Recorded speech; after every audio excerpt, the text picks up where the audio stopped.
What's the deal, Neal? And it's Monday. You know what that means.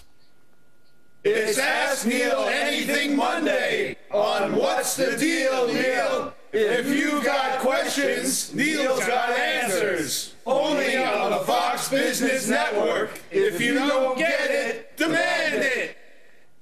Now, unfortunately, we don't have time for anything else. Anyway, first up, Starbucks, no longer racing together. It throws in the coffee cup because a lot of you were getting burned. JT in Florida won't be going to Starbucks anymore. Eleanor. So, Neal, what is your beef with Starbucks wanting to at least get a dialogue going? Getting it going at 6:30 in the morning, Eleanor. Tim emails, Neal, you strike me as a Dunkin' Donuts guy anyway, so does it really matter what those elitists at Starbucks are doing? No, in that case, Tim, it really does not. Ken via SBC. Gasparino says you always order pumpkin lattes with whipped cream. Please tell me it isn't true.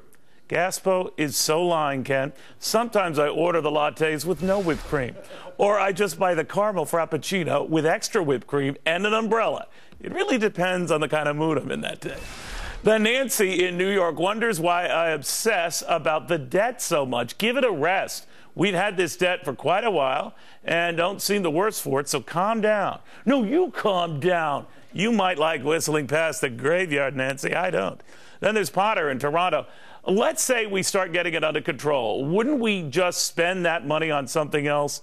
Potter, that's like saying there is no use in paying off your mortgage because, well, you'll only just spend it on something else. Wouldn't you like the freedom of deciding that for yourself and not be shackled to payments you cannot escape? And Paul in Washington fears the consequences if we don't liberate ourselves. It is not a question of if, but when the debt crisis will take place. Then Victor asks, what makes me such an expert? Let me guess, Cavuto, you went to Harvard, and like Obama, you know what's best for us, right? No, Victor, I did not go to Harvard, but I do know what's best for us, so you're half right. Jack via Gmail. If POTUS is an example of the typical college professor, it is apparent that professors are paid way too much. Some professor. His students overpaid for their education. Then this from Jamie in Flagstaff, Arizona. So, Neal, let's say we love you in Arizona. Would you come to our Flagstaff Republican Women's Picnic on June 20th? Can't help with expenses, but we'll take you to the Grand Canyon on Sunday. How can I frame this, Jamie? First of all, it really would depend on what you're serving, because I've already been to the Grand Canyon. Meanwhile, Rick, on our Bitter Boomers segment, if you're going to have a panel to bash millennials, shouldn't you at least have a millennial on to defend themselves? I'm a 34-year-old millennial, and I volunteer. No, Rick, I only want to hear from grumpy old men and women. Check out MSNBC if you're young and restless, because they will book anyone. Then Ron in New Mexico runs to my vocal defense. Neal, so what is the deal with all the voice haters out there? I love your voice. How can people be so personal and insensitive to someone despite your ills and MS and all you've been through? I don't get it. Keep up the good work you do for all the lovers, Neal. Thank you so much. Then there's Walker in Wichita Falls. Neal, I thoroughly enjoy your Common Sense segments. You present common sense in an uncommon way, with a great deal of humor and even satire, but most importantly with truth. I don't know if you've ever given any thought to this, but if you have, go for it. And if not, go for it. What I'm suggesting strongly is this: a book, a compilation of your Common Sense segment scripts. Well, I did just that a few years back, Mr. Walker, with Your Money or Your Life, my second book that was a compilation of some of the more controversial, sometimes moving, common senses and essays I've written over the first few years. But you're right, maybe I've got to update that. And a follow-up is long overdue, and my publishers are always demanding. Ka-ching. Anyway, let's just say Rod out of Washington won't be camping outside any bookstore waiting for it.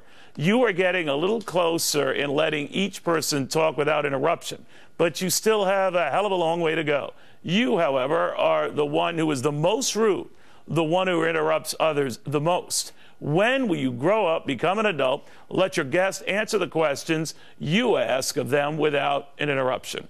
Well, as soon as you stop watching, Ron, then I'll magically stop it all. Kip writes, aren't you afraid when you tell viewers to go that they'll take you up on it and you'll have no viewers?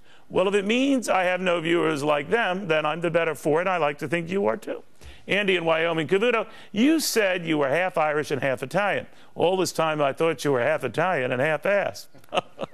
Everyone's so witster. Well, that's why I put your email near the end of the batch, Andy, because it was only half-ass. Kennedy writes, wait, not that Kennedy. Neal, what did you give up for Lent? Viewers who ask those kind of questions. Alexis via AOL. Neal, do you think the world will end in the next 50 years? Alexis, I said I was prescient. I never said I was God. I have no idea. Sorry to let you down. Speaking of which, Betty in Sacramento likes what she sees on this show. You warned us about bailouts. You were right. You warned us about Obamacare. You were right. You warned us about stimulus. You were right. If only you were around right before the Kennedy assassination, you might have changed history. Well, imagine, Betty. Just imagine. Brady in Georgia. Neal, did you beg your wife to marry you? No, Brady. She came along quite willingly, that is, after I uncuffed her. Speaking of which, newly engaged couple Tim and Sonia email, Neal, we don't believe in sweating savings so much. Live and let live, we say. So what does the Cavuto say? What does the Cavuto say? More like, what does the fox say?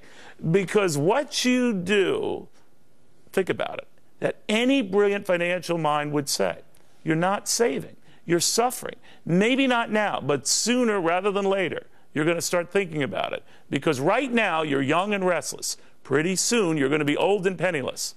I won't let that happen, kids. Not on my watch. Strange Inheritance starts now.